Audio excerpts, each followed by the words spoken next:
Ki Savo and you come to the land Asher Hashem Nosin Nachlo. You come to the land that Hashem has given to you as a portion. Yirishto, you will conquer it. Yoshavtabo, you settle in it. It's interesting. The Medrash says Asher Hashem Nosin Nachlo. Now, what did Hashem use on Nachlo? Not the Ever Yarden. The Ever Yarden, the Trans-Jordan side, was their own initiative. They claimed they needed grazing lands. Hashem agreed to give it to them. But the Nachal, which initially was intended to be given to them, was not the Ever Yarden. So as a result of that, the Midrash tells us that the obligation of Bikurim is only from Eretz proper, not from the Ever Yarden. When you come to that land that Hashem has given to you as a Nachlo, you conquer it, you settle in it, then you take from the first of the fruits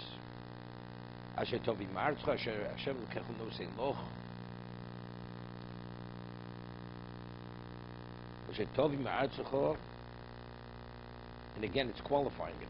What's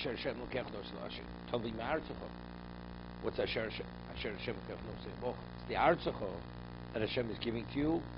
The Samta Batena, and you put it in the basket, the various species, which are the grains and the fruits of Eretz Yisrael.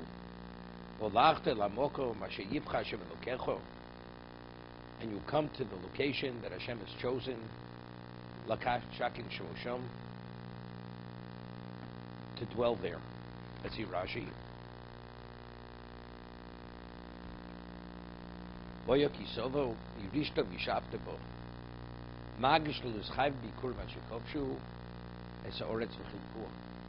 It's only after you've conquered and you've divided. That only then do you have an obligation of Bikurim. The question is why? What is Bikurim? As we say, you have to make a declaration. It's a declaration of what? Appreciation and gratitude. That's what it is. Until to be maketova, to express gratitude, you have to have an appreciation for what you received. If a person is in an unsettled state of mind, an emotion, and it's not clear what you have, what you don't have, and you're distracted, it's very difficult to have that sense of gratitude. Only when a person is able to evaluate where he's come, what he's accomplished, and what he has, only then could a person express his gratitude. So until we've conquered, the question is, what's mine? What's mine? I don't yet have any degree of permanence. What's my location? So it's only after kibush v'chiluk, after they've conquered and divided. Conquering is not enough. It's our land. But we're in that land, are you? Once you have that, then there's an obligation to bring the Bikurim to express that gratitude. Meireshis v'lo koreshis. Doesn't mean the first of any fruit that grows. 7 species, nemakan. Eretz, v'nemar lahalon, eretz chitu soro. Ma lahalon shiv saminim. Just as in terms of birchas hamazon, you only have an obligation, or what are the fruits of the land? Only the species of land. Shtabcho ben Eretz Yisrael, Avkan Sheva Eretz Yisrael. What causes Eretz Yisrael to be considered praiseworthy? Sheshivas Hamidim, Zei Shemen, Zais Agurei, Sheshamna Orv B'Socha, means olive that's saturated with oil, Dvash, Udvash Tmorim, doesn't mean bees honey, it's from the fruit, nectar, date nectar. That's why it's referred to Dvash. Meireshis Odom Yorotov, so day a person goes into his field, Roatein, Shebichro, sees a fig ripens, Korich Legomi, puts some kind of resinous material, semen to identify it, Gomer Harezu Bikurim, and he designates it as Bikurim. Same as Truma. It's interesting.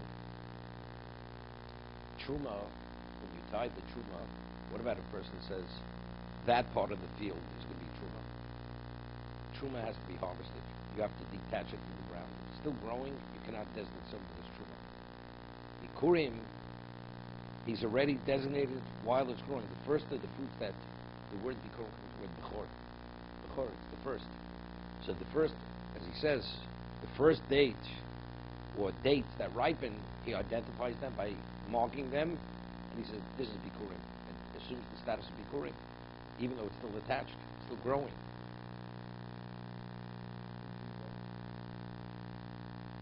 No.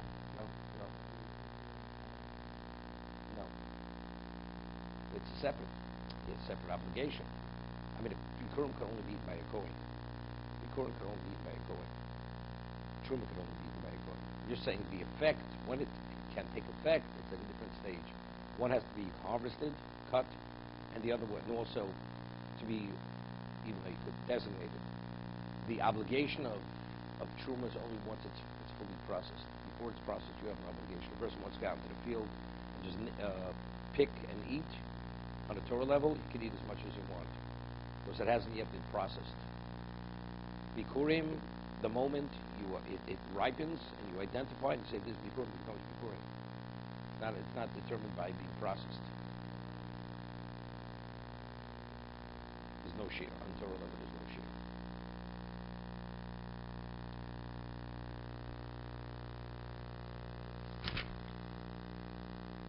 One second.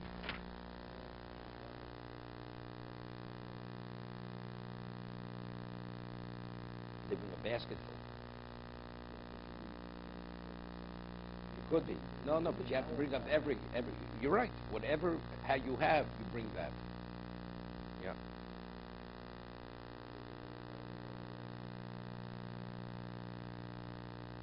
Not everybody.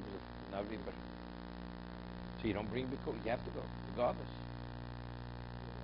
Firstly, you don't have to bring bikurim. Not everything's ripe already by Shavuos. Shavuos is the earliest time you're able to bring the bikurim. The things that become ripe. It starts Shavuos and it goes to Sukkos. That's maybe the Koreh. Two things. You bring it and you make the declaration. From Shavuos onward, one doesn't anymore. You don't bring it. Give an appellation of so you have to visit Yerushalayim 3 times regardless. Whether you have bikurim, you have to go. It's a personal obligation. Here it's saying if you have bikurim, you bring it. No. The declaration is made by yourself.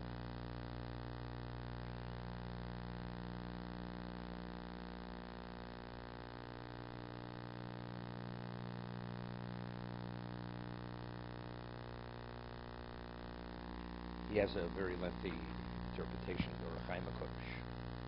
What is it? What's referring to? What is bikurim referring to? It's referring to the Torah and teneh.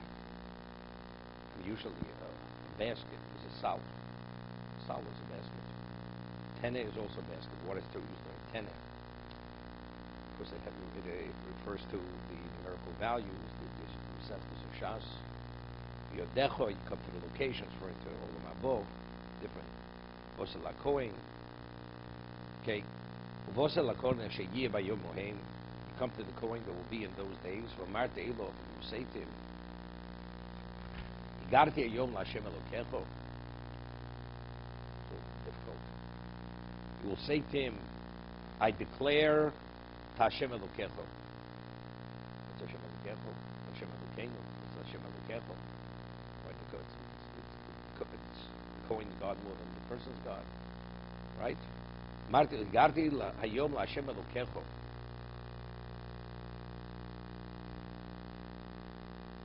Nobody really speaks about why it says Hashem Elokecho rather Hashem Elokeinu. Ki vosi al oretz hashenish ba'Hashem la'avoseinu. I've come to the land that Hashem has promised our ovos losi slon to give us.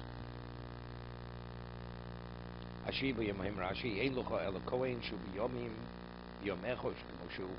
Marta elov sheinchot kopi tova. What do you say to him? That you're not an ingrate. You only make the declaration once a year, not twice a year.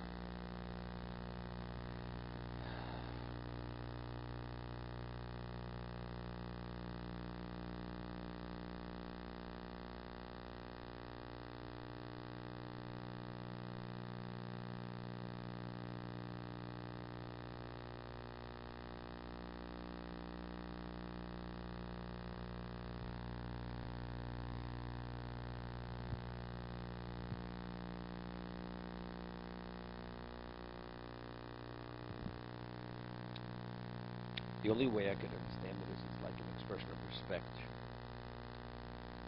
That because the Kohen is the officiant or the representative of Hashem, he has a closer relationship because he was chosen. So regarding the relationship to Hashem Elokecha, it's an expression of humility, really. Because we'll see that the only way you could really have an appreciation of what you receive is only if you feel humble. The person doesn't feel humble, you have no gratitude. You believe it's coming to you. You're entitled to have it. Hashem Elokecha means you're the one with the yichus. You're the one with yichus. Hashem Elokecha. I'm bringing Hashem Elokecha. What am I, a nobody? Hashem Elokecha. To be continued. No. This is the declaration. He's telling what the person has to say. This is the declaration.